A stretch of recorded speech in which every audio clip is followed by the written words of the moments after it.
Good, are you? Yes, Chris. Chris is family services, so yeah, we run it with each other.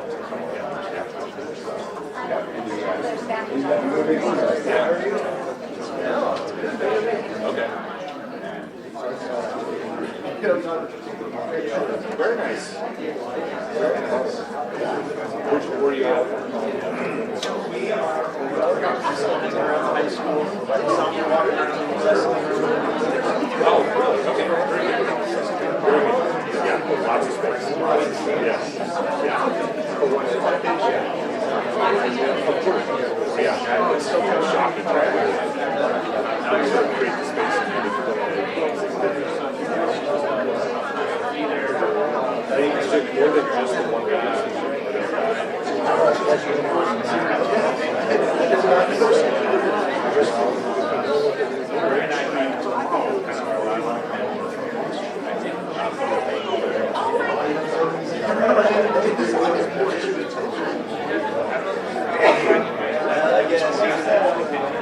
That's pretty smart.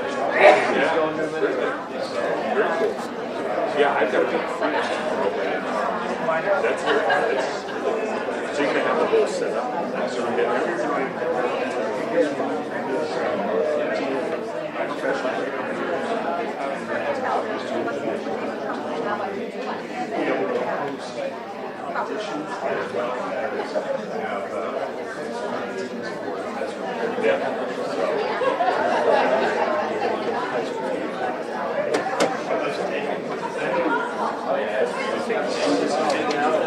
Sorry, I was just speaking in the chair. no, yeah. Yeah. Nothing's changed now.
Can you hear in the back? It's working, but it's not very loud.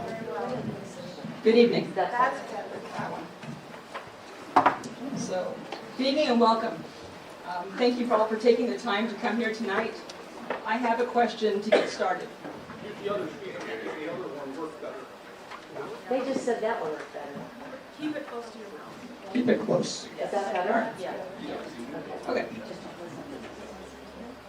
So my question to you is, what makes you proud to call Blair home? Anybody? Smaller community. Smaller community. What else? Residents. Residents. Safe. Safe. I haven't heard a car horn in 3 months. I'll fix that. Well, we know that people show up to conversations like this because they care deeply about Blair, about where we are today and where we are headed in our future. We would like to recognize Blair Radio and Kelly Johnson for being here tonight, and just, this meeting is being recorded. So, we are Blair Community Vision, our small town values.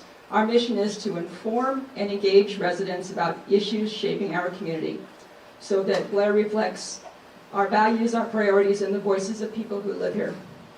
Our purpose is to encourage conversation between Blair residents and our officials. And our goal is to help ensure that the Blair that we know today is the Blair that our children and grandchildren will be able to experience. So what brought us together as a group? We started with a couple simple questions. Where's Blair headed? What's our vision for the next 10 years or 20 years? And who helps shape that vision? We believe those questions belong to the people who live here. Another part of our work is encouraging conversation around long-term planning for Blair, to ask residents what they will support, what our community truly needs, whether it's a social hall, a senior center, a new city hall, revitalized downtown, or other ideas entirely. But let's start talking. Let's start developing those ideas. And then as we began those broader conversations about the direction of Blair, attention naturally turned toward the former Dana College campus and questions about what is happening up there on the hill. While Blair Community Vision is focused on many topics affecting our community, tonight's discussion will largely center on the Dana campus. So tonight, Sue and Sandy and I will begin our review of our December meeting and many other meetings, hundreds of hours that we have put in, and we'll discuss that tonight. Next, we'll hear from a few Blair residents that have reached out to us, and following them, Chris Tonges from Lutheran Family Services will provide a campus update. So thank you again for being here and being willing to participate and engage in this very important conversation.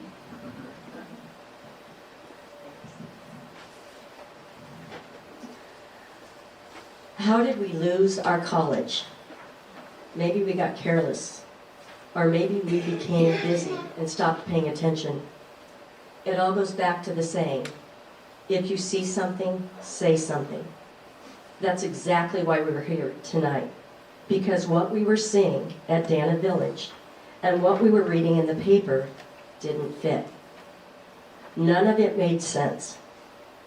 On behalf of Blair Community Vision, Small Town Values, Denise Chada, Sue Harson, and myself would like to thank you for joining us tonight for a discussion.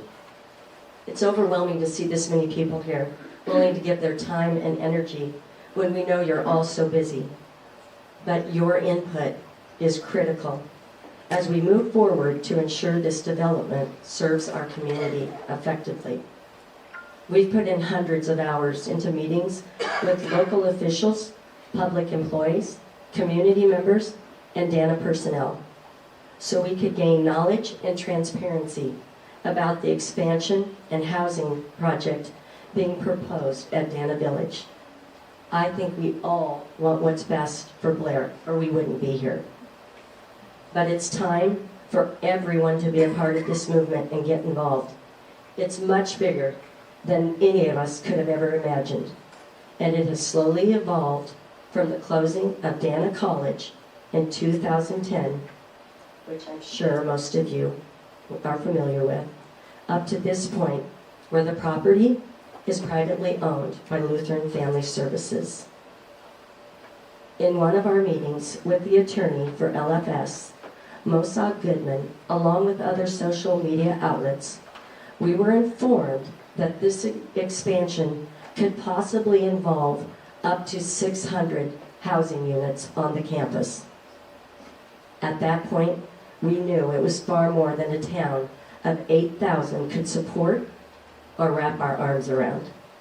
We live in a community where our neighbors, we visit on the front porch, we see kids playing out in their yards, we meet in the backyard and share garden vegetables, and that's the way we like it.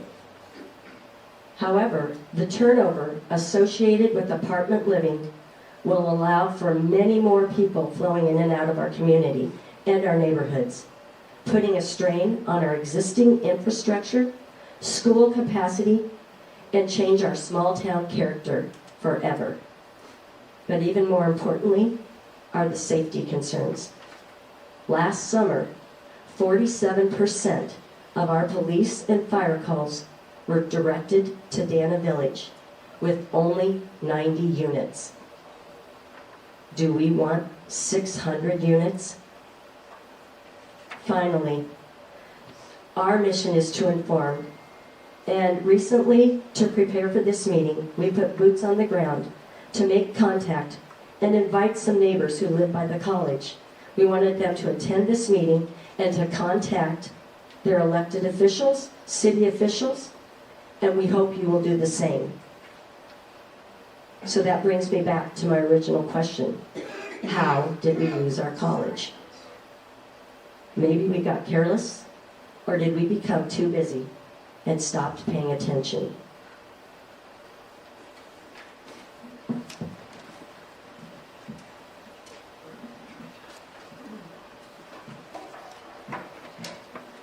In pursuit of seeking the truth concerning the intentions of Lutheran Family Services at Dana Village, I may be more confused now regarding their purpose, their goals, and vision than I was when we started this journey last July. I say this because we still don't know what the plan is. My main concern is that they may have misled our community and are exploiting these youth for their gain. From the beginning of their media blitz, the focus of their messaging has been for youth aging out of foster care, and in small print, low-income seniors, to now including low-income housing. The messaging seems to continue to change. Let it be known that we were very happy to hear LFS was going to serve these youth. Many people, including myself, reached out and offered mental health services to welcome them into our community. I was a therapist at LFS for several years, and I have been in the mental health profession for over 40 years. In that time, I have both personally and professionally seen firsthand the significant layers of trauma endured by children raised in a system without a family and without stability. This is why I am outraged by the chaos and lack of vision I am seeing at Dana Village regarding these youth. Our research shows that there are anywhere from 150 to 200 youth aging out of the foster care system every year in the state of Nebraska. Why is it then that after all this time, there are only 8 currently housed at Dana out of 92 apartments? With over 22 programs in the state offering services to these youth, I question the necessity for such a mammoth undertaking. It appears as though they began this project without first counting the cost both to our town and to their budget. Who would begin construction without first calculating the cost? I believe this is exactly what has happened. They are building this plane as it flies. As our previous Mayor Mick Mine stated at our last public meeting in December, and I quote, "It is all smoke and mirrors. And for me and for us, it remains so until we are assured otherwise." Thank you. Denise?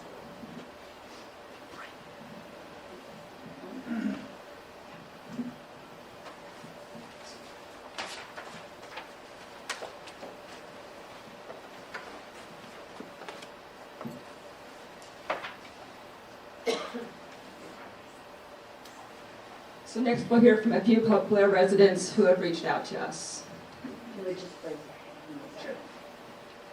If you would mind, the people that wanted to talk tonight, if you would mind raising your hand and we'll come to you. I know you're out there. Yes, thank you. We'll start with you.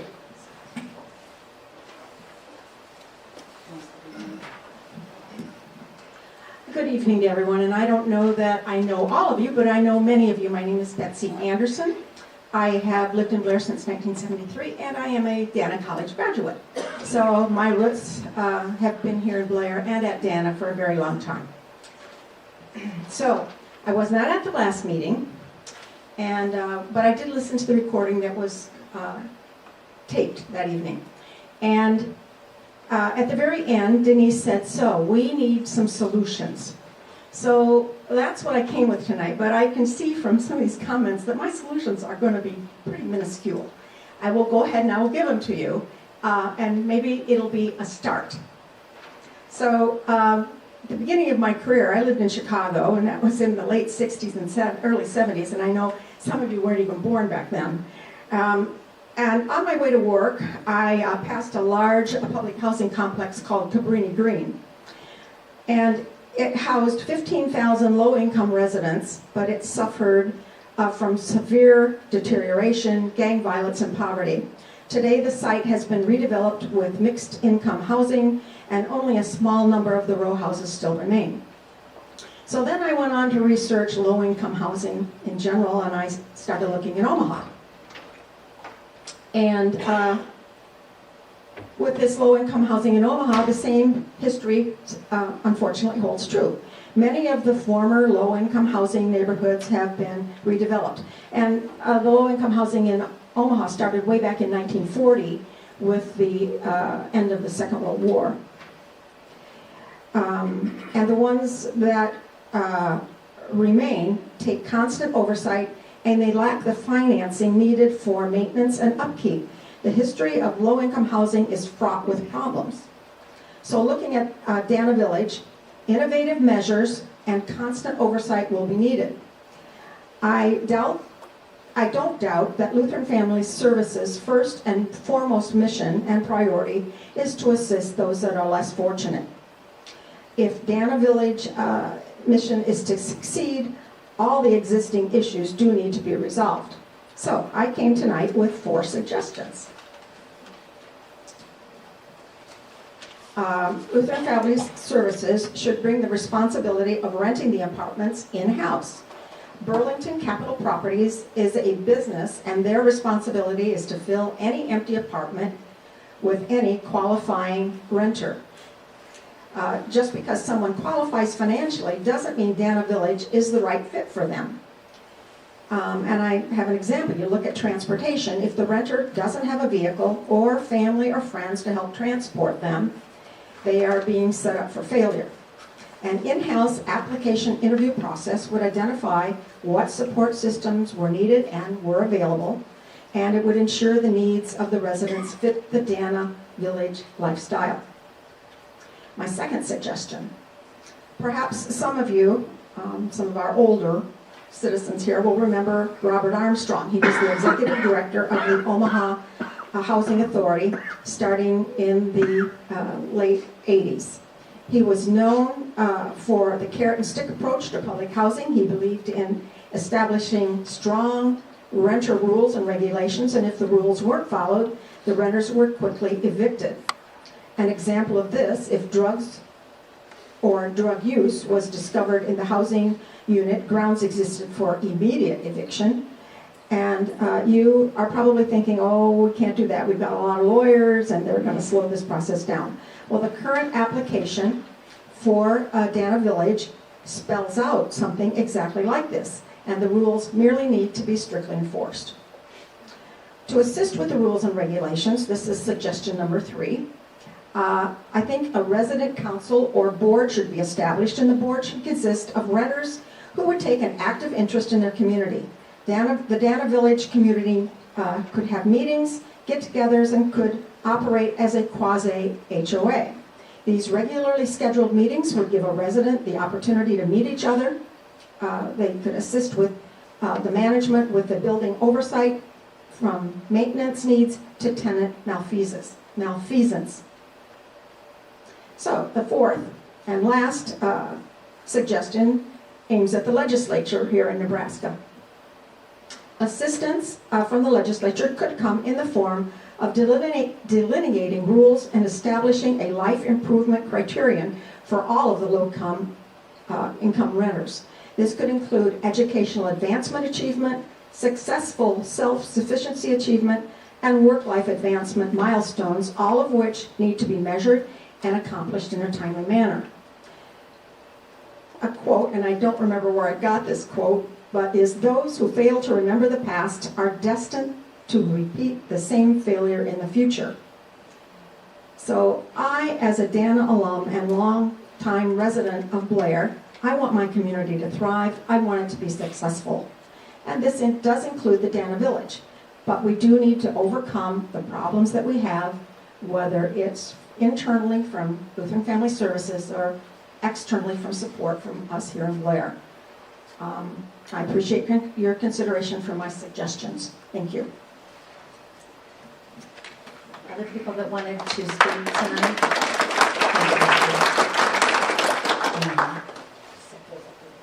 Speak first. Jake, would you want to go next? Please, thank you. So my name's Jake Dunn. I'm second assistant fire chief on the Blair Fire Department. Came tonight just to speak on behalf to let you guys know what the fire department's experienced up there. So just speaking straight from statistics, September 1st to the end of the year, we had 427 total calls. For the year, we went to Angel Share 26 times, so it equated to just 6.09% of our calls.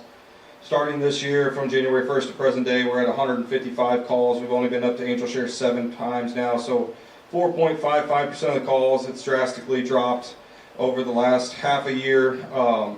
Most of our calls the last quarter of the year, from September to the end of the year, 17 were fires, all automatic fire detection signals, so that means like smoke alarms going off and stuff like that from cooking and other various options right there. No actual fires, and then 9 were medical, ranging from just a bunch of various different medical natures. And then this year, again, we've only been there 7 times, 4 fires, 3 medical calls. And then in those same time frame, from September to the end of the year, Angel Share was the 3rd visited location, so there was a couple other in town that were more visited by the fire department. And then same thing for this year, where it's still currently cited as the 3rd visited non-private residence for the fire department. They're both nursing homes. So a bunch of various reasons.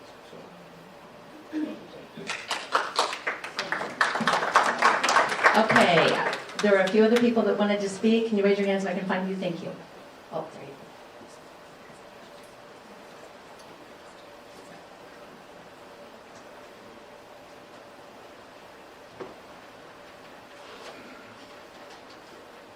Hi.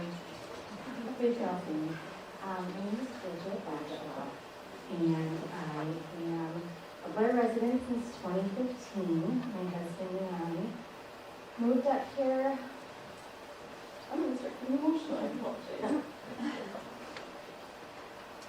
Because we wanted a town to raise our family and to lay down roots. We have 4 small children. My husband is a teacher and a coach in our town.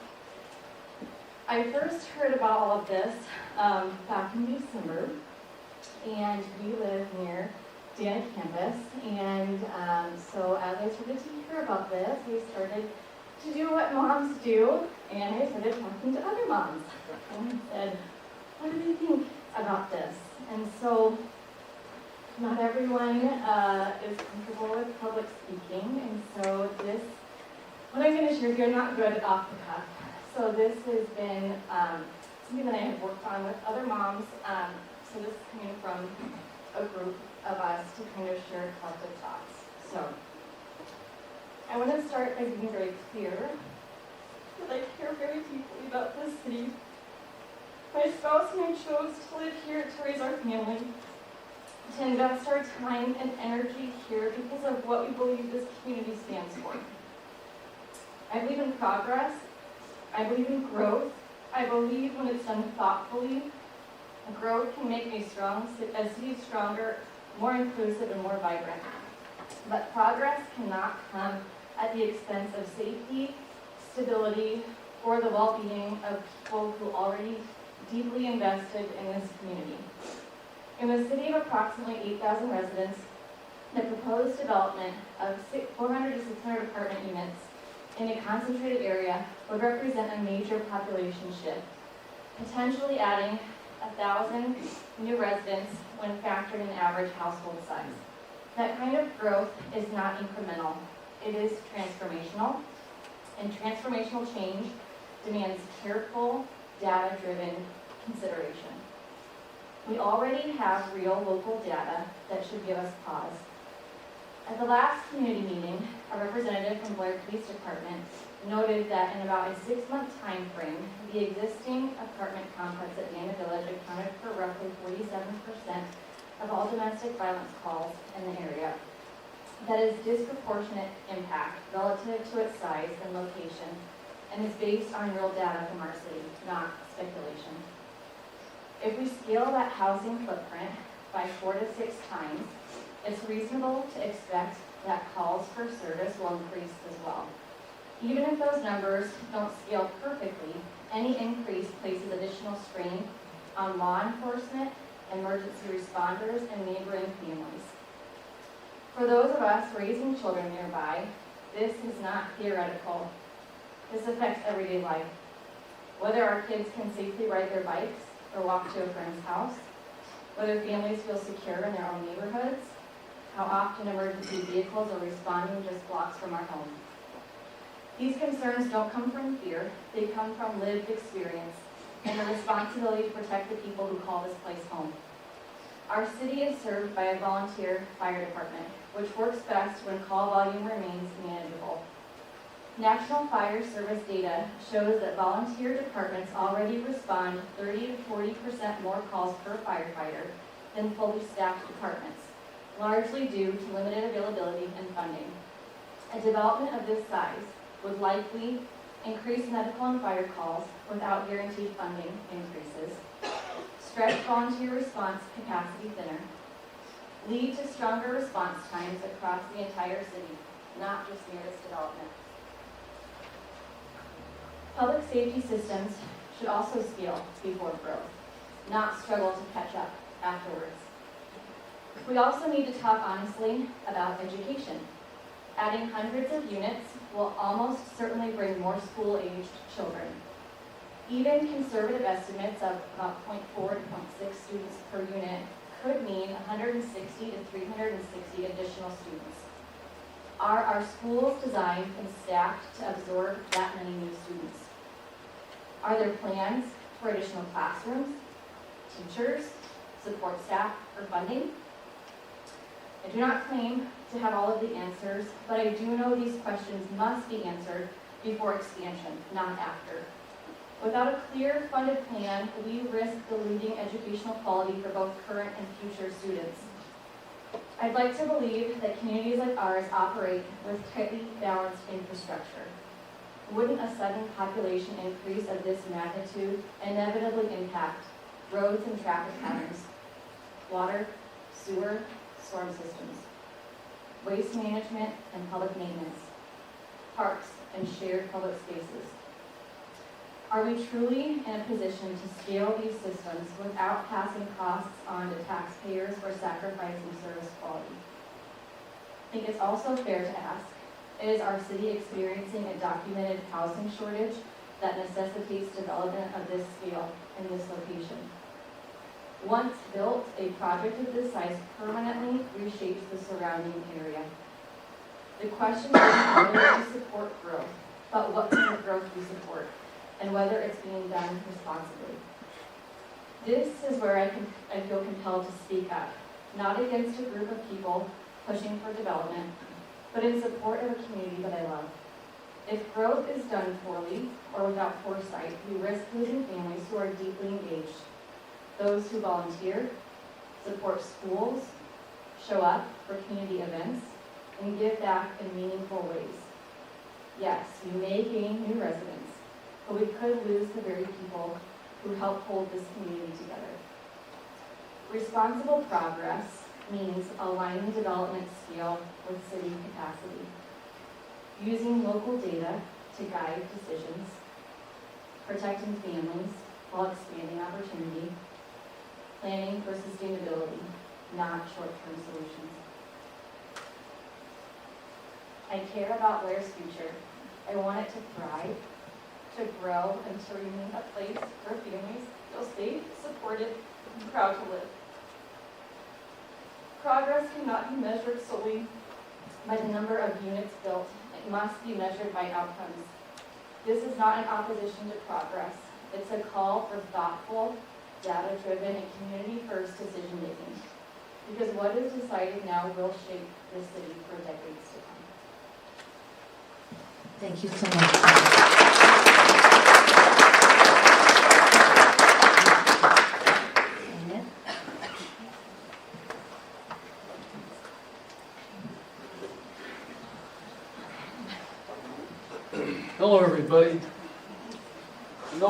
of you here I know, some of them I don't. I'm Nick Thallis. I've lived in Blair for 48 years. Moved here in 1978, and 1981 I got introduced to law enforcement. I was a member of the Blair Police Department for 33 years. I served 20 years as a criminal investigator, and I spent about 13 years working criminal investigations. So I got a seat on the other end. And I'm not here to take and discredit or take anything away from the Lutheran Family Services, but I'm just kind of here to speak with some of the knowledge and things that I encountered during my career. A lot of you folks would not want to even have been involved or seen it unless the ones that have been in fire and rescue and law enforcement have had that chance to see this. I am all about the community. Like I said, I gave my 33 years of my life to dedicate to helping the folks here in this community, and I want to see good things happen for this community. But as we do grow, we see situations where we have a lot of people that come into this area that we're not familiar with. When I was at the last meeting here, the last month or so, I get a little fired up. I get passionate about things. When I get passionate about things, I want to make sure that we can work collectively as a group to try to naturally, like we are, try to solve these issues. During my time, during my time period, when I worked uniform patrol for 20 years, I had a lot of calls for service. And those calls for service, some of them got real personal because I knew the people that I worked with in this community and have to go in and help try to solve issues that maybe they were having difficulty with at that time. During my calls for service, a lot of that, it involved assaults, it involved sexual assaults, and ultimately it led to some death. During that time period, I got to see in my tenure a lot of these families going into single family units. And unfortunately, I feel that when you don't have two parents in that home, you're going to have the negativity come out. And that's where I was involved, and all the other officers that I worked with were involved in those calls for service. So I'm hoping, and we talked about this last time I spoke, about your vetting process. I'm speaking on the law enforcement side, past law enforcement. And I know you guys, do your very best to do what you can as far as vetting these people. But, I think you're really going to have to dive deep into what you've got and check the backgrounds, because, unfortunately, these kids, they're at the end of the trail, so to speak. And a lot of them don't have any other place to go. And what your purpose is, it's good, but it comes a point, though, where you're bringing people that you don't even know. You said you vet them, you check them, and make sure who they are, and they fall through the cracks like they have in their life. And unfortunately, because of that situation, law enforcement has to get involved. Fire and rescue have to get involved. And I know that it's changed from when I got out of it here about 10 years ago when I retired and got out of the law enforcement. But I got two brothers that are also active law enforcement right now, and I've got a nephew that's active law enforcement in the state patrol. They see stuff like this. You don't think it happens? I rode with the gang unit with Omaha PD many years ago, and in doing so, we had young kids, 16, 17 years old, that crawled in the back of an unmarked patrol unit, and when we moved out of one of their hoods, if you would, and you move into an area that they don't dominate, they were hiding in the back seat of a patrol unit because they were afraid that if someone saw them in a patrol unit, they might be assaulted or killed. And with these kids, those kids continue to grow, and their environment may or may not have changed. And if it hasn't, then they're going to resort back to what they were doing in the past. And that's things that we don't want to have happen, unfortunately. So I don't know what your ultimate goal is, and I hope that maybe last time you didn't really have a goal, you were, kind of winging it as you go. I don't know about everybody else, but I feel that's a little bit unacceptable. Because if you want to take and incorporate more into these proposed housing units up there, you're going to have a mix of people that come in from all over.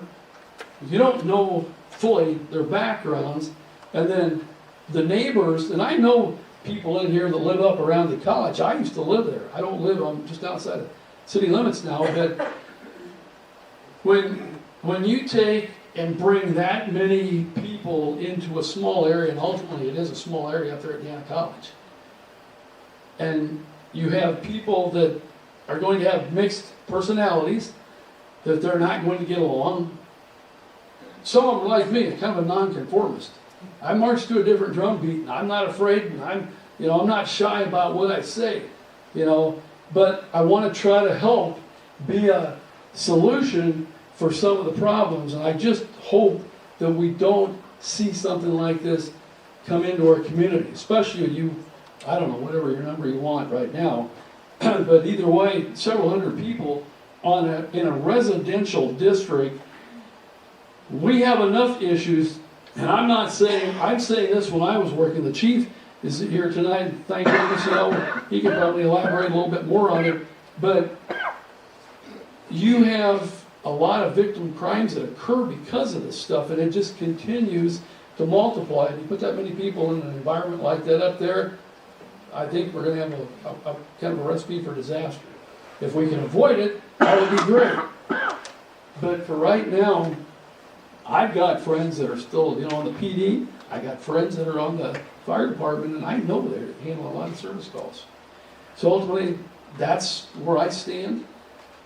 So for now, I think that's good. All right? Very good.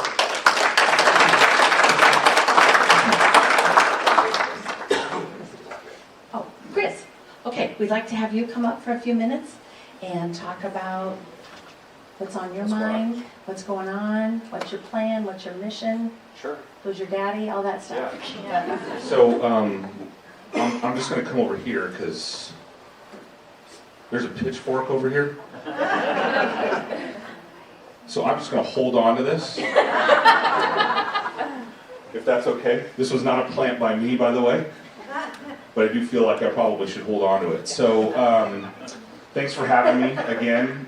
Chris Tonagis, President and CEO of Lutheran Family Services. For those of you that don't know a little bit about our organization, we're 135 years old. Started out as an orphanage in Fremont, Nebraska, and an orphanage in Omaha, Nebraska, that became Emmanuel Hospital. And those two organizations merged in the 1950s, and that formed the Lutheran Family Services. And today, we have 21 locations across the state of Nebraska and southwest Iowa. So we have offices in Scottsbluff all the way to Council Bluffs. We serve roughly about 20,000 people across the state in a variety of different programming. Everything from mental and behavioral health, substance use therapy, adoption, foster care, healthy parenting, and Dana Village. And so a little bit of history in regards to the campus, and then I'll sort of break into the other stuff. So we effectively took over ownership of the campus 2 years ago, right about now, Phil, right? It's about now, sort of now time frame. 2 years ago. So when the campus closed, Frank Krejci bought it. A couple years later, he donated the campus to Ed Shatta, who started the vision for what is now Dana Village and youth aging out of foster care. About 2 years ago, about 3 years ago, he came to us and said, hey, this is becoming much bigger than what I, as an individual, along with my small board, can handle. I need an agency that can work through this with me. So the housing up on the campus was already in the works. The state had already funded that from a low-income housing tax credit standpoint, which I'm happy to talk about that and some of the restrictions that we have with that particular unit or units. And then we embarked on this journey over the course of this last 2 years. It took us about a year to sort of get our bearings straight in regards to not only what the housing was on the campus, but also sort of figure out what we felt like the long-term development plan and vision for the campus was. And then, again, thanks, Jake, for the statistics. I think the chief would probably say the same thing. Since really about July of last year, things really changed for us, in large part because, one, we felt like we got a better handle on not only the vetting process that you talked about in regards to who's coming on campus, but we also got out from under a state grant that in essence sort of required us to take certain population within the walls of the campus, in particular with the youth that are up on the campus. And quite frankly, we were forced by the state to take on a couple of young individuals that probably caused about 80% of the calls, I would say, in two young gentlemen in particular, were sort of the epicenter of a lot of that activity. And so in July, both of them moved out, or were forced to move out, and then we began making some systematic changes to the campus as a whole after that. So we've, since July, we've hired, Jeff is new, but we've hired Jeff Weaver, 3 additional staff on campus, so Jesse, Mallory, and then Abigail. So Abigail is our resident assistant, or RA. She's a trained crisis therapist, and so her role is to help some of those folks that are there that need assistance after hours. She also assists Blair PD when they need help with co-responder and crisis response.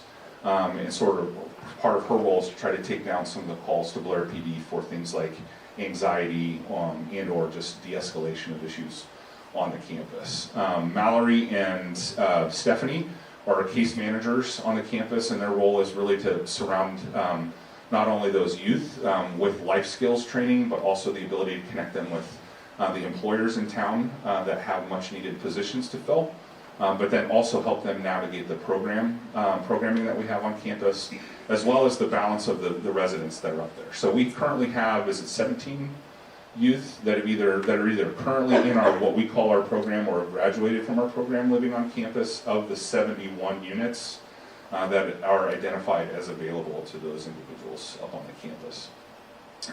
As of today, everybody is employed and or in school, maybe not full-time, but they are more than part-time, more than 20 hours a week employed.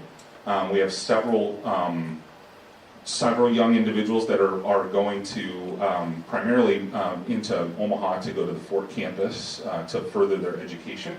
And that's part of the program, is in order to get them connected to that type of programming.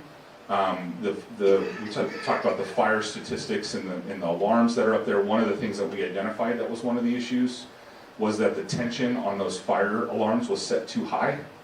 And so you would have an individual that it would be set off by steam, some of them coming out of a teapot. And so that has been changed, or is in the process of being changed, and we anticipate the number of calls to go down even further, in large part because of that change to the system overall. So there was a comment about Burlington Capital, and I do want to talk about that and the LIHTC, and we'll talk a little bit about the past, and want to spend the majority of the time talking about the future of where it is that we're going. So the one sort of issue that low-income housing tax credits, which those units, the 2 dorms, Rasmus, or Blair and Michelson, sorry, Blair grads out there, Michelson. So Blair and Michelson, using the low-income housing tax credit funding that's available, that's very highly complicated in regards to the compliance. And so in the state of Nebraska, there are only 3 property managers that serve those types of units, Burlington Capital being one. And so it isn't something that we can unfortunately bring in-house because of the compliance component that's associated with those particular units.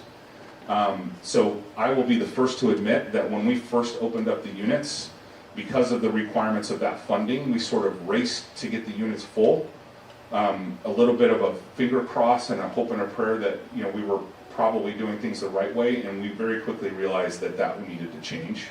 And so again, we're learning as we go on this too, on this journey. And so there's some of the things that we identified and have been making changes, not only to the new individuals that are moving on the campus, but also ways in which we can, in essence, sort of push the opportunity for us to serve more of the target populations on the campus for those particular units, which is the youth aging out of foster care and low-income elderly.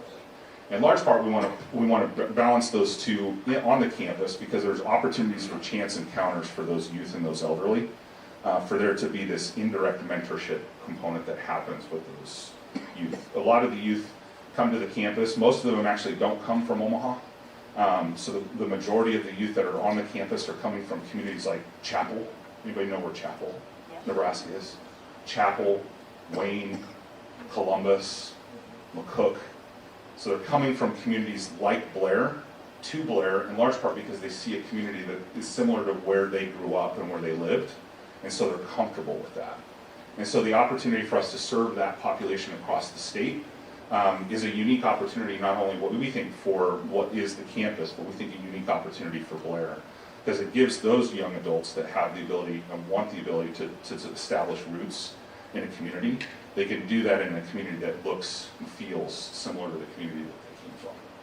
And so you have the ability to have long-standing relationships with some of the folks up on the campus. So, believe it or not, the units are 90% full. I'm sorry? You still haven't told us what your plan is. You just explained what we know. There's a lot of new faces out here that weren't at the last meeting, and so I felt like it was important for me to do some level setting and some foundation setting. I did say I want the balance and the large portion of this to be forward facing. If this meet, I'm just telling you right now, if this meeting goes like last meeting, I will stop and I will end. You're good. Because, You're good. A couple more minutes and then we're gonna open it up and then give you time. okay. So where we're going in the future. So we are still in the planning phases with our organization, Nebraska Philanthropic Trust, to come up with a master plan for the campus. It seems like it should be a natural, that you should just flip the switch and have an idea of what it is you want to do with the campus. It's 68 acres, it's 11 buildings, 10 buildings total, that we're trying to figure out a way to not only fund the redevelopment of those buildings, but also develop a sustainable plan for the campus. So what I can give you now, and what we have in regards to the information that we do have, is the ability for us to think about what it is we want to the amenities and the development of the campus to look like in the future, and knowing that that could and probably will change from a specific standpoint as time goes on. So we know that there's a performing arts center. We know that there's a student center that has a commercial grade kitchen. We know that there's a library with 20,000 books still upstairs on the second floor, and we know that there's a gym.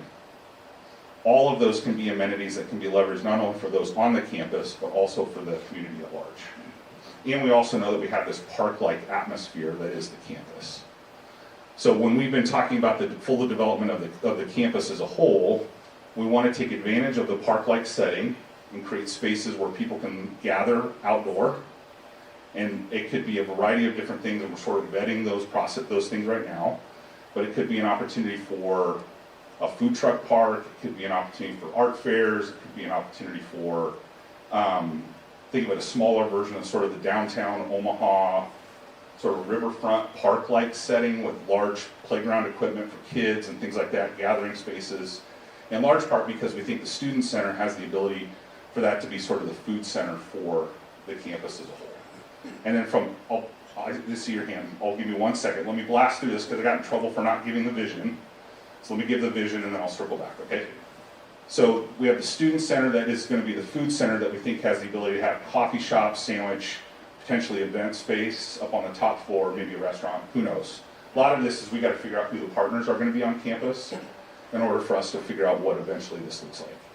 We do want the Performing Arts Center to turn back into a Performing Arts Center because what a resource for a community like Blair to have a venue like that that can be leveraged for fine arts, and whether that's the ability to use the office spaces and the other spaces in that for rental for local artists, but that has a 300-seat auditorium that can be utilized for concerts, things like that. So getting that re-energized and re-engaged for that type of activity is important too, because Blair does not have a movie theater anymore that could also be leveraged for something. And then the library, we sort of feel like that could be potentially turned into a community center where we have a need for programming space, but then having other nonprofits potentially being part of that space too in collaboration for the work that's being done.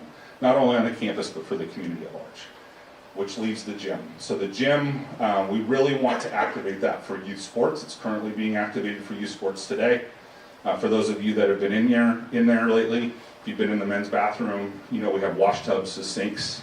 And so we're embarking on a project right now due to some state funding that we were able to get through Senator Hansen's work a couple years ago. That project will be completed by August, which will redo the heating and air conditioning systems as well as the plumbing in the bathrooms, and also probably fill in the pool that's on the west end of the building that's currently a frog pond right now. So that gets to the housing, and so the housing component of that is still up for grabs, and we're still trying to figure out what that looks like. We know that we need additional housing on the campus to serve our youth aging out of foster care program, and we need flexibility in that housing in the way that it's developed. What we found is low-income housing tax credit is not a good vehicle for that particular population, in large part because if they've got all of their things together and they've got a good CASA advocate, they come to campus and they come to Blair making too much money to qualify for those units.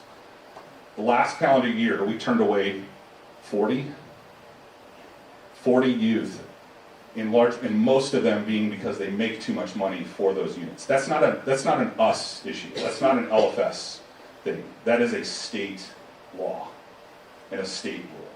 And so we need additional housing on campus that gives us the flexibility to serve that population in a meaningful way. So think of it as like market rate housing that we can capitate the rent in order, or provide rent support in order for us to serve that population that's up there. So all of that being said, we are in the formation process of developing a plan. How many of you took the survey, the public survey? You don't know that there was a public survey? Go out on the radio station Facebook page, right? There's a link out there to the survey. I will tell you that of the survey respondents, we've had roughly about 125 so far. 75% most of the people that have responded to that say they want things that we just talked about. Community spaces, youth sports, return the park-like atmosphere. There's been some of the population, or some of the respondents have said, you know, we want to be careful about the type of housing, we want to be careful about the types of things that are on there. But I will tell you that the majority, the lion's share of the individuals want to return that campuses to more of a community atmosphere. Yeah, you had a question first. Yeah, I want to know where all the money that all the youth parents are paying to use the facility up there at Dana. Where's all that going, all the rent that the basketball clubs are paying? It's getting so expensive they can't even afford to use that facility. So where does the rent go for the youth sports? It goes right back into the gym. And it's getting so expensive, you're outpricing it here for them. So it costs, on average, it costs about $650,000 for us to manage the campus as a whole. And that's just for things like mowing, electricity, heating, air conditioning, and that's with most of the buildings turned off. And plus it's so filthy dirty that they have to clean it when they get there before they can do their tournaments. So that's part of what this funding is going to happen. This funding that we're bringing in to do this project between now and August is to redo the air conditioning, redo the bathrooms, which gives us the ability to have us more efficiently run the gym as a whole. Yeah. Well, I know they pay like up to $50,000 a year to use that, and $5,000 a month. And it's just for each certain group. And they didn't want to come and talk in front of everybody, but I'm going to tell you what they told me, so. Yeah. And they have to clean it before every tournament they use because it's dirty. And even when people use it for a funeral, they have to, when they have something up there, they have to go clean the bathrooms. And I think that shouldn't be, I mean, if you're charging that much, that should be, clean doesn't cost you $650,000 or whatever to fund the whole. We've got to clean it for success. So.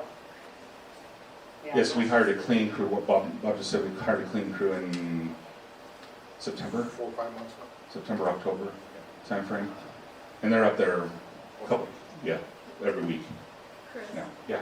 for your survey, you said that 75% of the people want those amenities. Yep. That is true, but those were also the only things that we could, I mean, those were provided answers. Yeah. So that kind of helps your numbers. It's steered. Chris had commented about the survey saying, you had commented about the survey saying 75% of the people wanted those amenities, and I do think that is true, but I think just for clarity, those were the choices on the survey. Do you want these things? So it did kind of steer the survey into your favor that yes, we do want that. Yeah, so the freeform, yeah, so the freeform context that's in there too reiterated that as well. So it wasn't even just the fact that it was just the radio button box. It was, we want more youth sports and here's why, and here's all of the other things associated with that we want. Chris, I'm gonna interrupt you for a second. I think this has just kind of evolved to you answering questions, so if you have questions, if you just raise your hand, I'll come around with the microphone, Sandy has a microphone, and that way people can hear you. Yes, this is Tanya. Yeah, it's fine. You mentioned that you hired 3 additional people for your staff.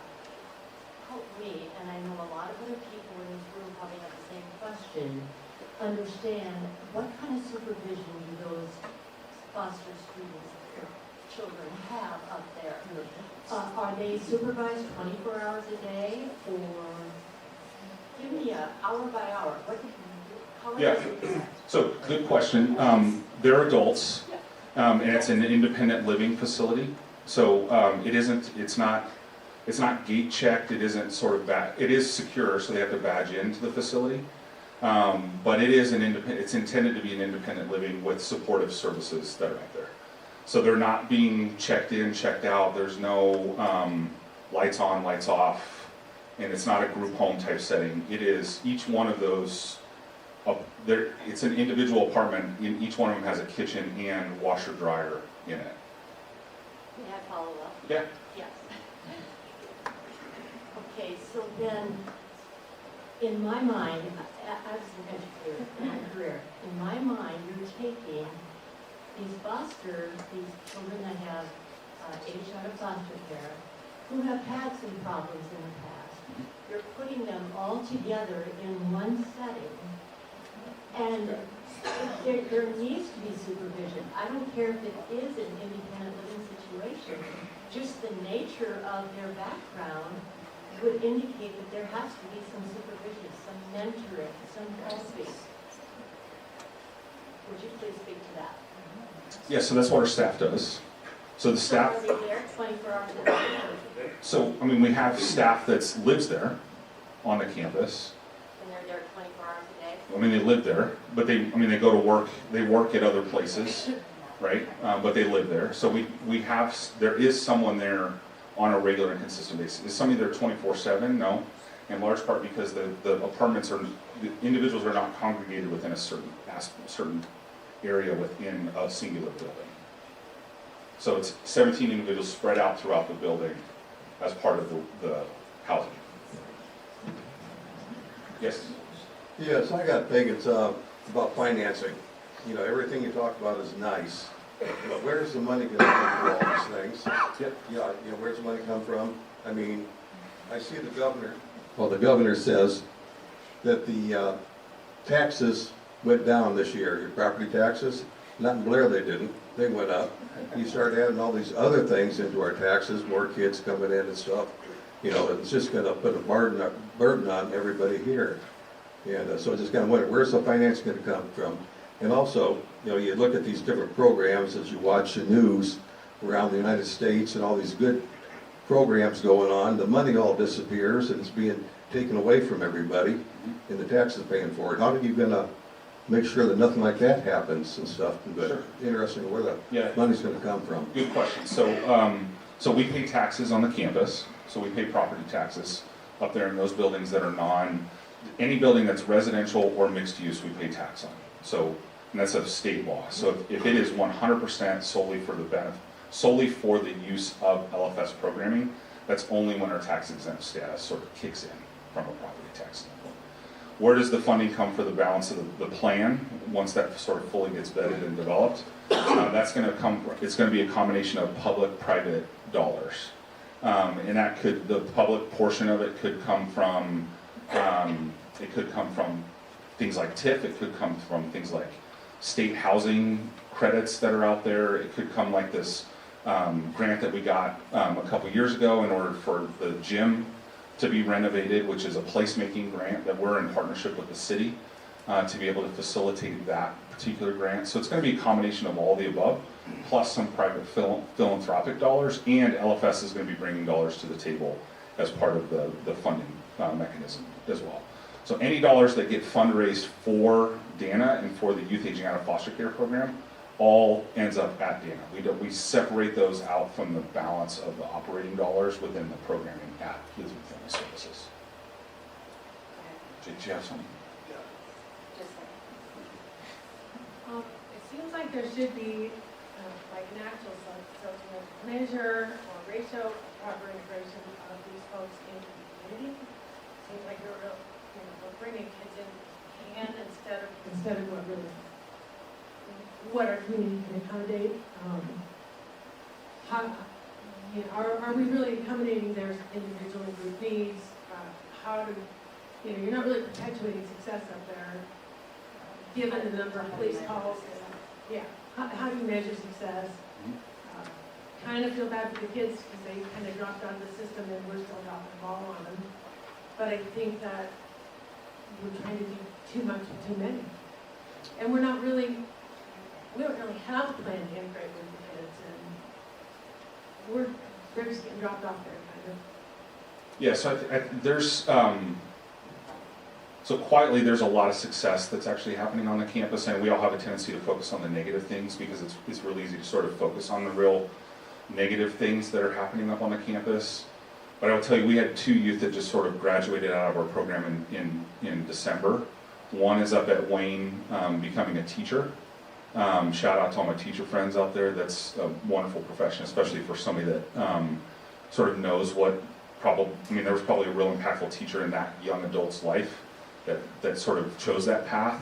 And then the other one is down at moved down to Omaha and is down at Metro Community College, completing her gen eds because she wants to go to Lincoln and become a lawyer to focus on youth issues as it pertains to youth in the system. So we've got these sort of amazing failures, but at the same time we sort of have these amazing successes at the same time. And it's always going to be a spectrum. I mean, we talked about the fact that this is a population that comes with some trauma. And so it's always going to be a spectrum. And unfortunately, you can't tell when that trauma is going to sort of rear its ugly head. But what we can do is provide a community up on the campus of support of those youth. And so when they make a bad decision, it doesn't turn into several bad decisions. It becomes sort of a moment in time that becomes a learning experience for that young adult. In large part because they've never had a positive interaction with adults. It's always been punitive in nature. The one that is up in Wayne lived in 17 different foster care homes in the last 6 years of her high school career. So she doesn't know what a normal adult interaction is. So the ability for us to be able to take some time and spend some time with them up on the campus and develop those life skills about how do I develop a working relationship with an adult, or if I engage with law enforcement, what does that look like, right? It can be healthy to engage with law enforcement. It doesn't have to be this punitive sort of instant fight or flight reaction, which, again, last year we had several cases where it wasn't even flight, it was just flat out fight. And so, it's a learning experience for those young adults at the same time that they're working through some of the things that we're working through with our staff. Right, just a little bit of background. I'm a resident at Dana Village. I lived there for about a year and a half. And I'll be honest, when I first moved in that first year, there were times where it was downright scary. And I'll be honest, like the staff that you brought on staff, that has helped a lot. I've seen just things go downhill. But my question is this: what is your plan in the future if we invite more people onto this campus, 600 residents, what people are you going to put on staff that are going to support that? So I'm going to be honest, like, we want to see this succeed, and we want to see these people grow and be able to be influential members of our community. But it has to come from within. We want to help, but if we are using up our infrastructure, if it's starting to become unsafe, that is not okay.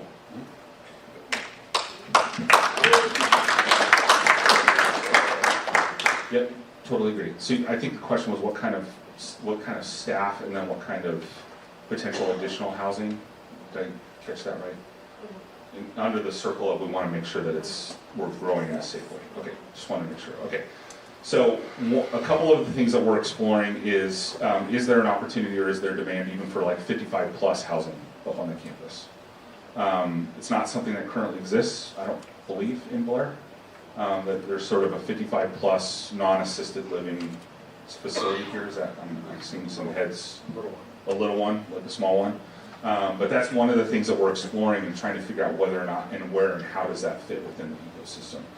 That takes a different kind of personnel to serve that population. And so part of what we're doing as part of that master plan is trying to figure out, okay, what is ultimately going to be developed? And then how do we, from a staffing perspective, meet the needs of those individuals that is the target population of those, either those housing units and or that programming space. So valid question. I think that's part of what we're trying to figure out as part of that master plan.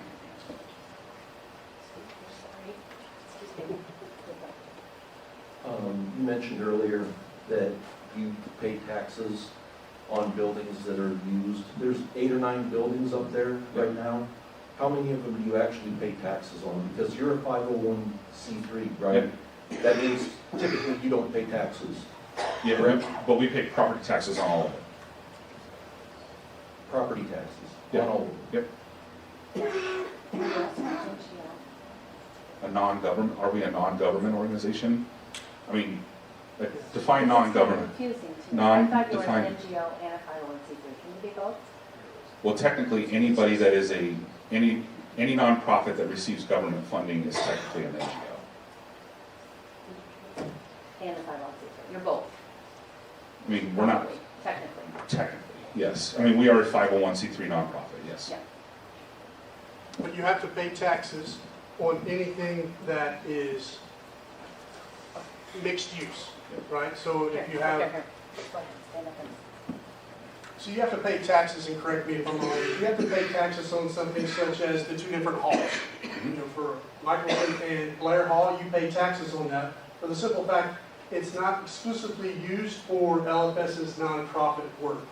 So if it's not exclusively for a nonprofit, then you pay property taxes on it. If we had Jeff's building over here, and all I did was provide LFS services, then I wouldn't pay taxes on my building. We don't have any of those up there at this time. So we're even paying property taxes on the buildings that aren't being used. Yeah.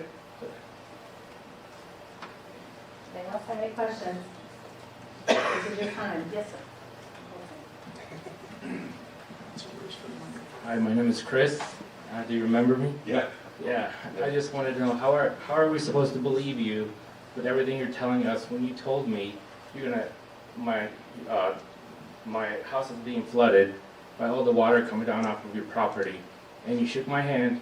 You told me you're gonna have it fixed by this year. Yeah. And it's this year, and nothing has been done. So that's a very valid question. And so one of the things that we've been working through from an engineering perspective is that, so Easter Steels has a very similar type of drainage system on theirs. We actually think the two are tied together. I mean, this is very specific to the two of us. Yeah, I just wanted, because you're telling, you're making promises, and you shook my hand and you said it was gonna be done. Yeah. By this year. I'm not trying to be mean, I just, because the rains are gonna come in 2 months, and my house is gonna get flooded again. So, I mean, we talked about this in our meeting, right? It's sort of put up or shut up time, right? So it will be done? Yeah. Okay. Yeah. So I think the part of it is that we've got this plan that we're talking about developing, like we have to begin executing it, right? Everybody here wants to see that there's some movement up on the campus in a positive way. I just want to make sure that what you're telling the people, that you mean you're going to follow through, because it doesn't look like you followed through with what you promised me. Yeah.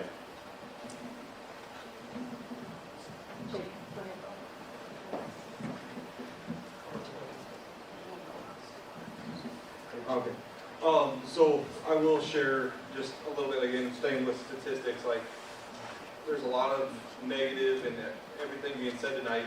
I want to stress the positive that LFS has done up there with these people that are like the employees that they have hired. They've helped cut down on our call volume at the fire department. Our call volume is trending in the right direction. They've helped tremendously in that aspect. Everybody, I mean, again, our stats are going down.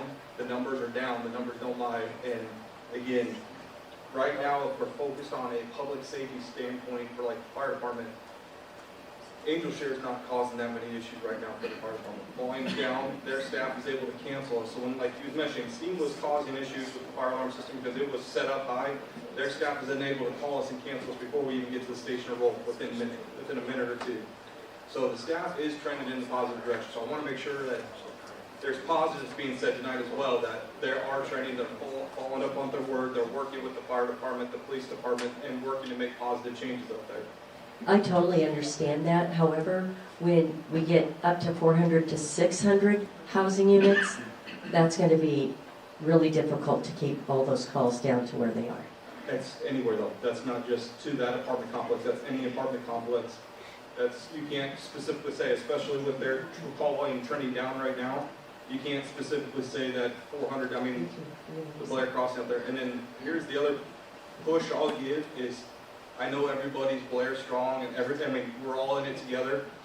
Come join the volunteer fire department. If everybody is concerned about what's going on, our numbers will always take it. We're the busiest volunteer fire department in the state, and we're always looking for help. And it's not just one single entity that's causing that. So. Thank you, John. Is that on? First, I want to be clear that I pray for your leadership often. And I pray for the folks at Dana Village often. More than you would imagine. I know a little bit about what you do, and I know what your vision is. And I think it's, the vision's amazing. I think that, forgive me, I know it's a public forum, but with proper faith and guidance, it can be a wonderful thing. It can be an awesome thing. But I ask the questions, and I think that some things are being overlooked, and I know that there's a lot of consideration given that there's not enough time here to discuss, right? A lot of talk about finances and this and that, where's the money going to come from? But one of the questions I have is, so basically here's going to be the format, if it's okay with you. I've got a question about your other facilities. Are they nestled in these types of residential communities, the other ones? And then what impact has that had? And what success, or honestly, this is one of the greatest ways to build trust is to talk about failures too. Yeah. You know what I mean?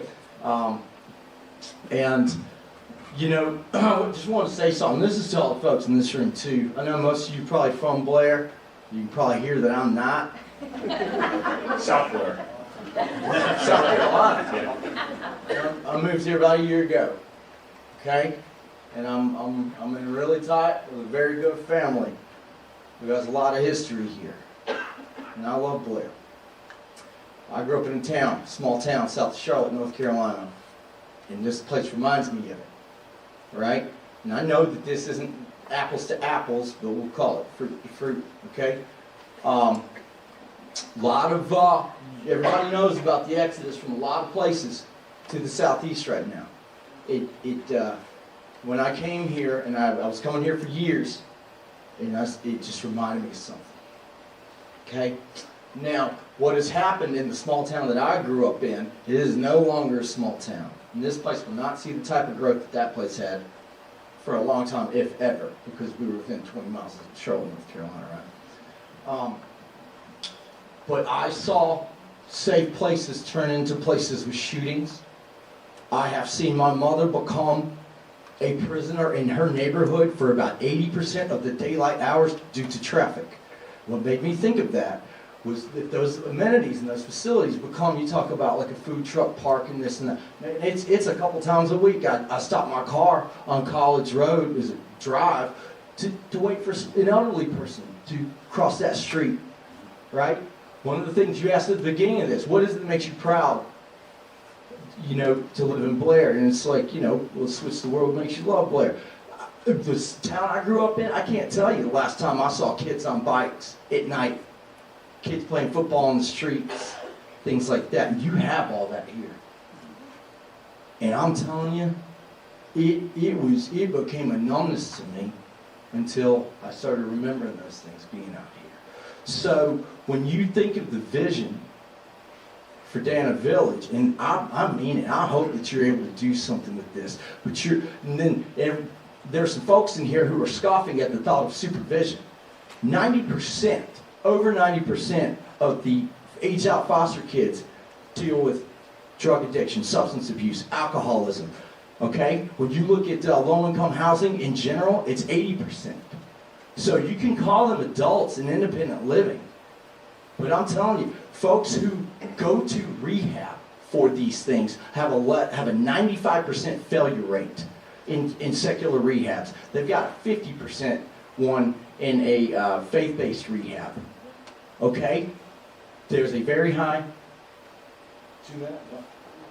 No. Okay, thanks. Sorry. It's just, you know, this place is fantastic, and I'm so happy to be welcomed here. And I really don't want folks to experience what I've experienced. It amazes me how easy it was for me to leave my home, because it wasn't my home anymore.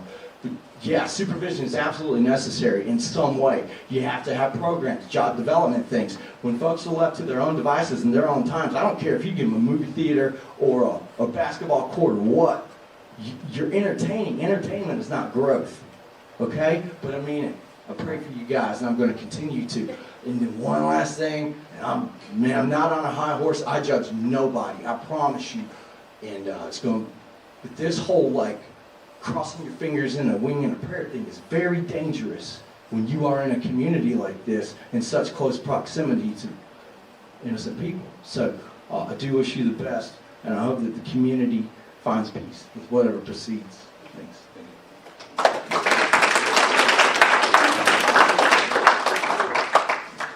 That guy's awesome. Hi, Jeremy Kinsey. Is this mic on? Yes.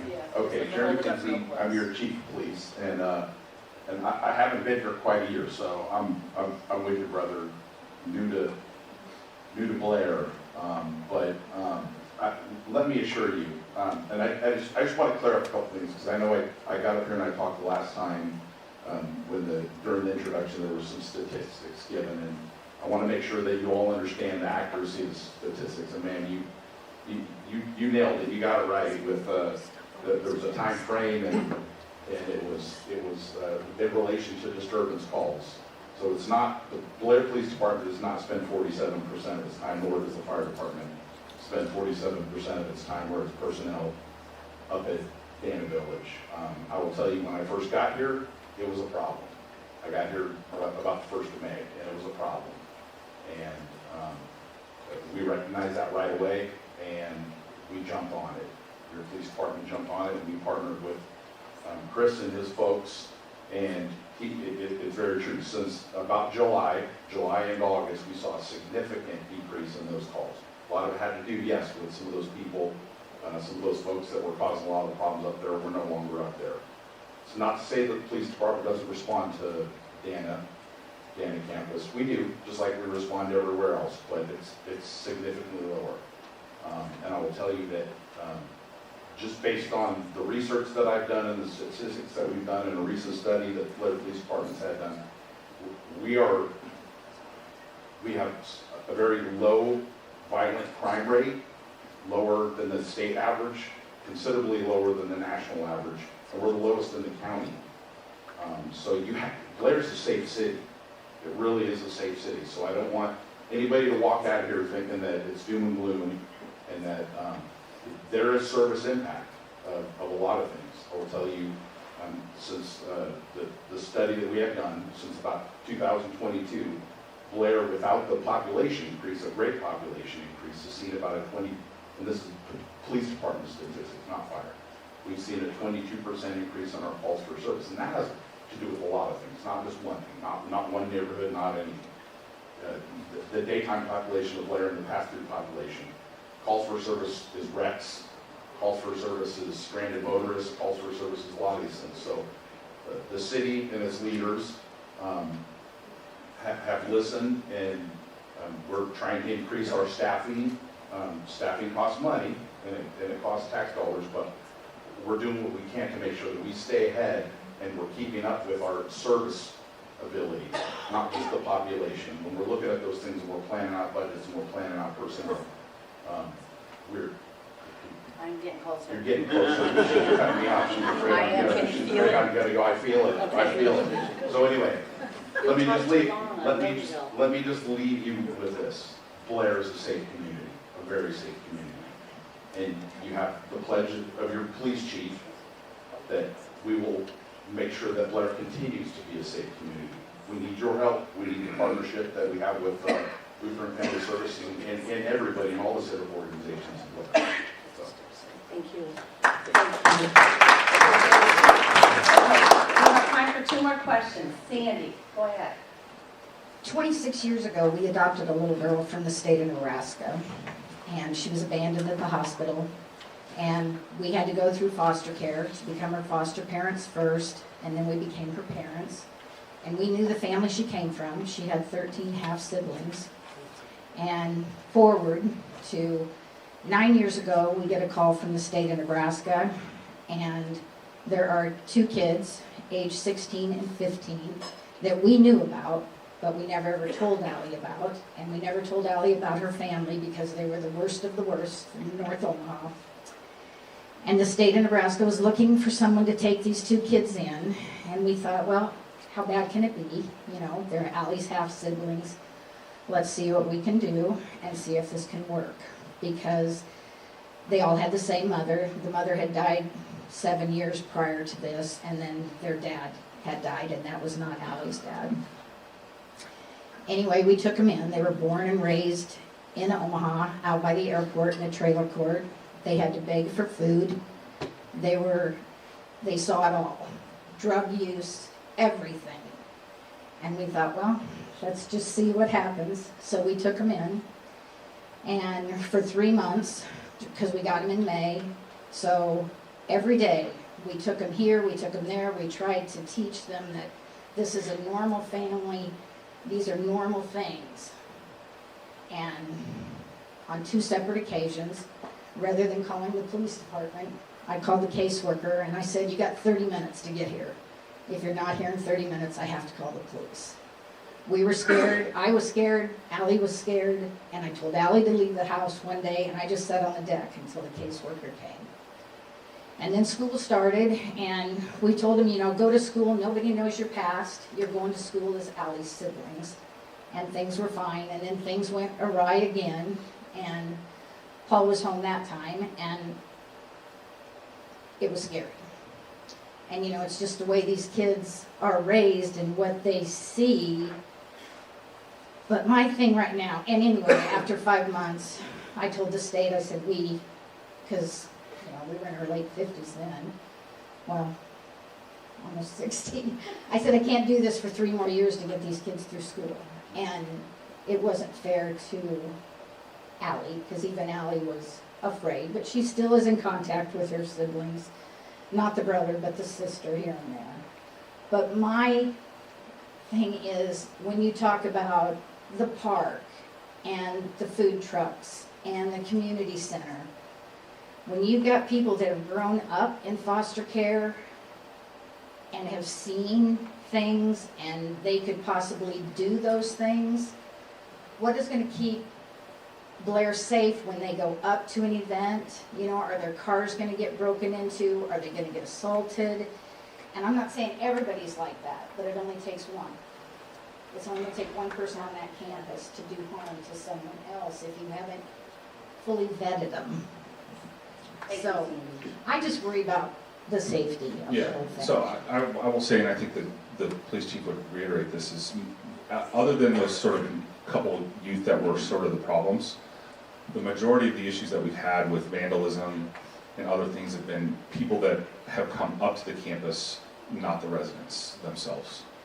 And so I don't know how you get away from that other than create an environment where that's sort of just not acceptable, right? And you create an environment that's safe, that's lit, that there's lots of people walking around, and an opportunity for people to have employment opportunities for joy, right? Which seems like a really odd thing to say, but an opportunity for them to experience something that they've never had before.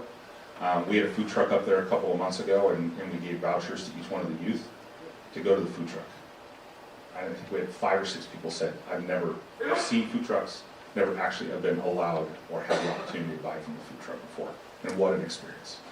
So it's part of the whole thing.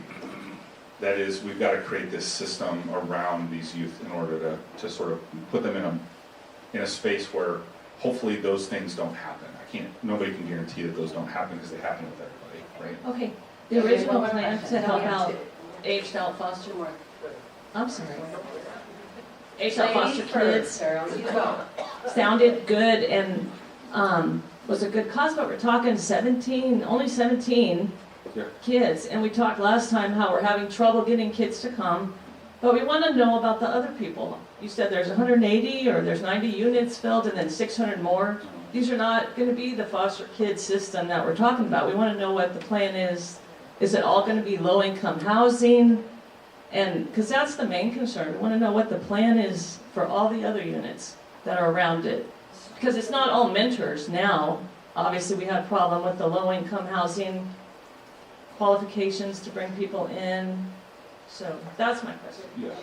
So just to sort of put a clarification on what low-income housing tax credit is that the average first-year teacher in the state of Nebraska qualifies for low-income housing tax credit housing because they make so much less than what the standard is that a first-year teacher qualifies for that subsidized I want to know about all the other units getting rented out.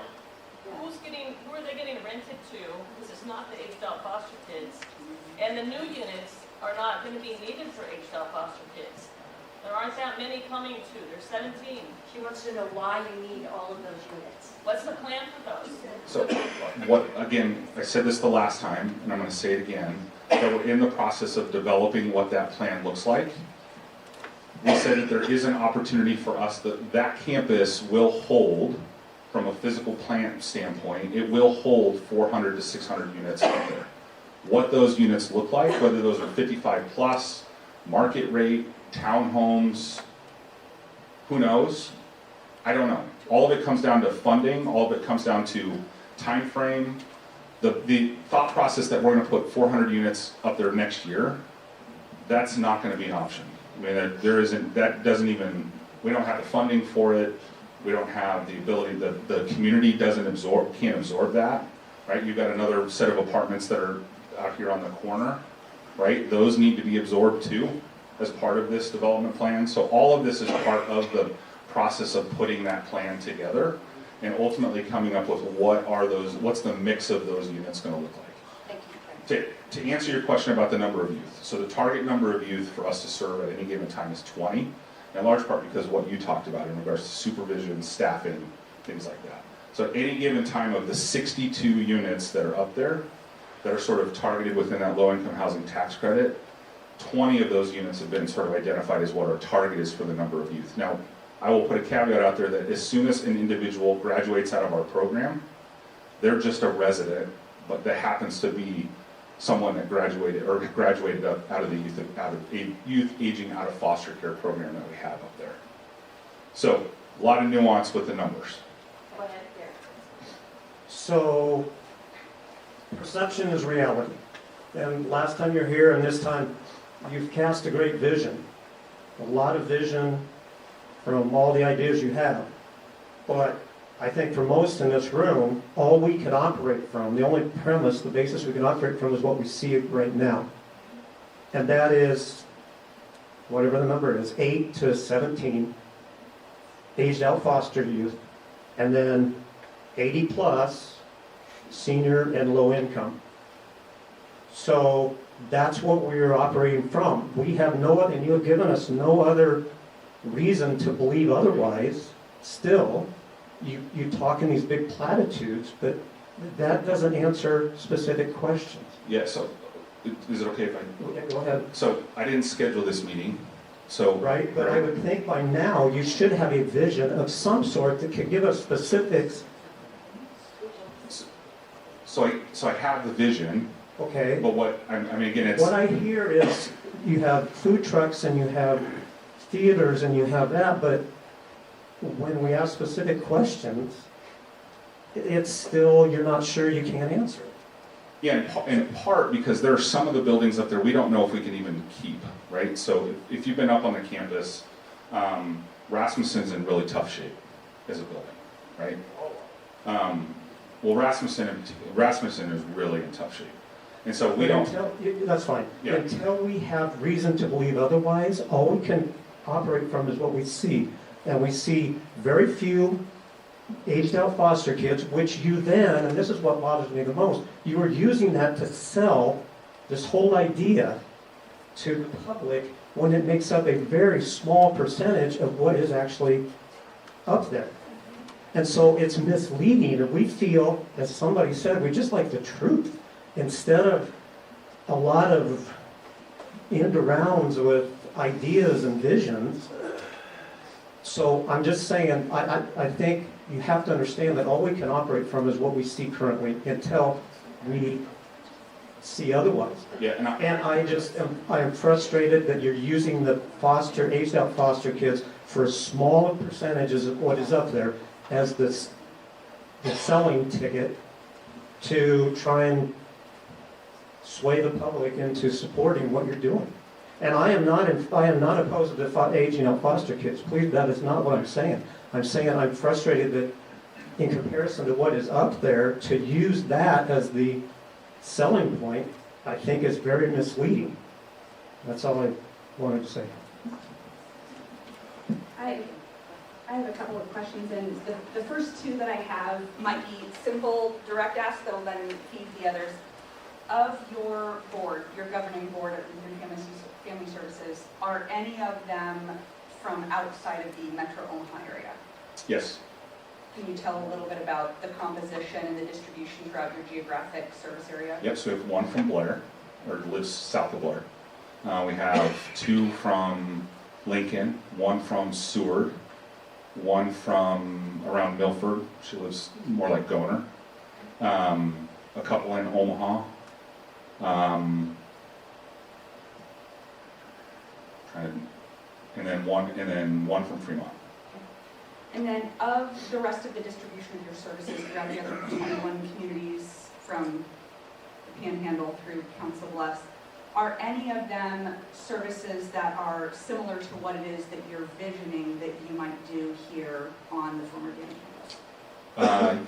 So, yes and no. So from a housing support standpoint, from a mental and behavioral health standpoint, from a workforce sort of job placement, job training, job readiness standpoint, from a life skills training, from healthy parenting, so we've got a couple young mothers up there.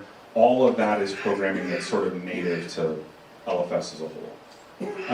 As it pertains to youth aging out of foster care and I'm going to use the wrong word here, the conglomeration of all those programming into what is Dana Village, this is truly unique. There's no other program across the country that's doing what we're trying to get done up there. There's components of it in other places, but there isn't another place in the country that's doing that.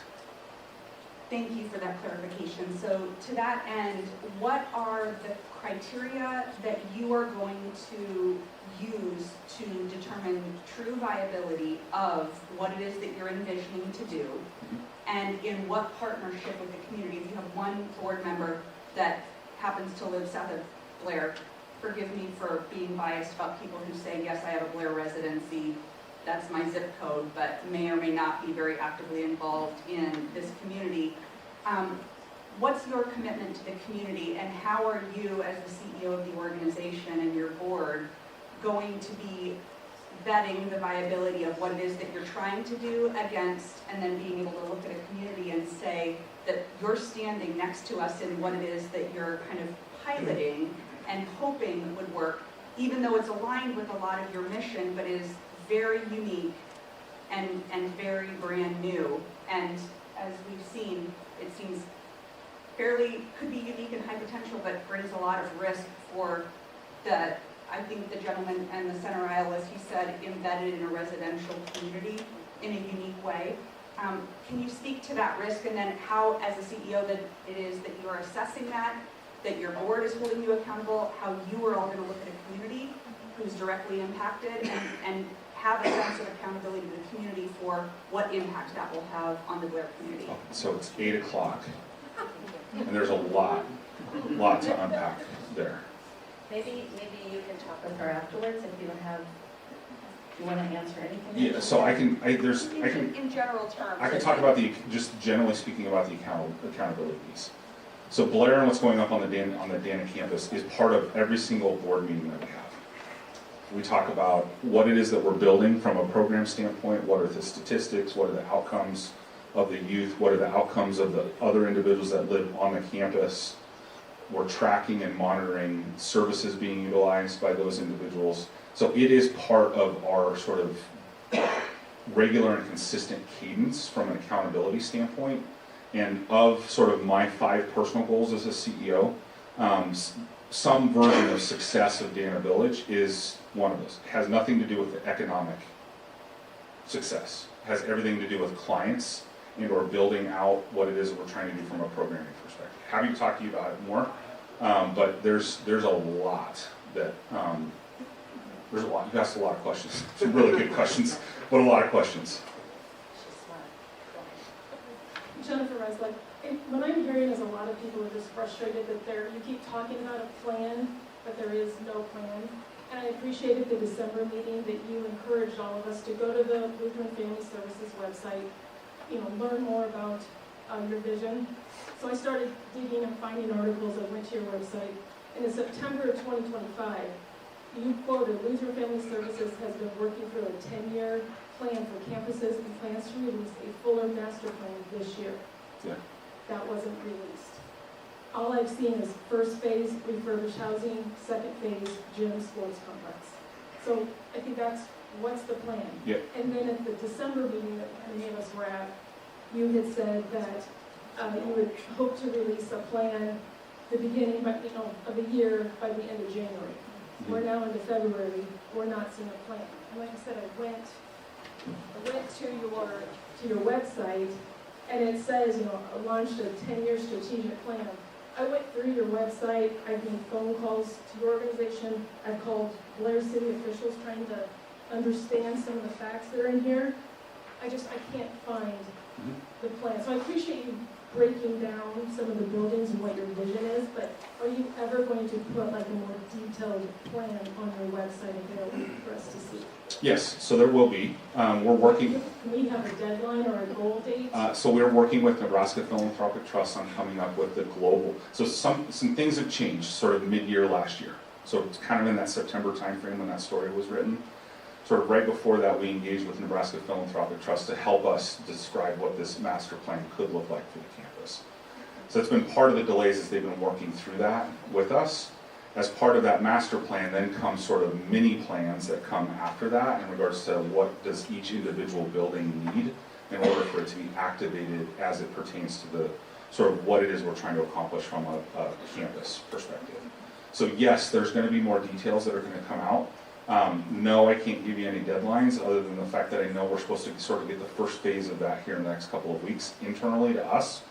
What of that I can distribute globally outside of that, I don't know yet because I don't have the tangible piece. What I can tell you is it's focused on building community spaces that sort of gets not only opportunities for the youth on the campus to, again, experience joy, but also create work opportunities on the campus, and then get the community involved in what's going on up there, either through the Performing Arts Center, the gym, the park, all of those sorts of things. And we just want communication and transparency, and that's why we're having this meeting. So if you can just provide more. Yeah, I mean, it'd go a long way if you just sort of waited until I scheduled a meeting in order to release something. I don't mean that flippantly, but I have no problem answering questions that I don't have answers to. And I can give you the details that I can. But again, some of these things are not my deadlines, some of these things are partners' deadlines, and so it's an opportunity for me to get up here and answer questions, but I know sometimes it causes more frustration because I can't give you the answer. So again, glad to stand up here and take the pitchfork in the back. Well, no, right? Thank you for being here. Yeah. I mean, it's a rough crowd sometimes, so I appreciate you being here. Yeah. And just willing to give you the truth is what it is that I know it sort of in the moment. Thank you. Yeah.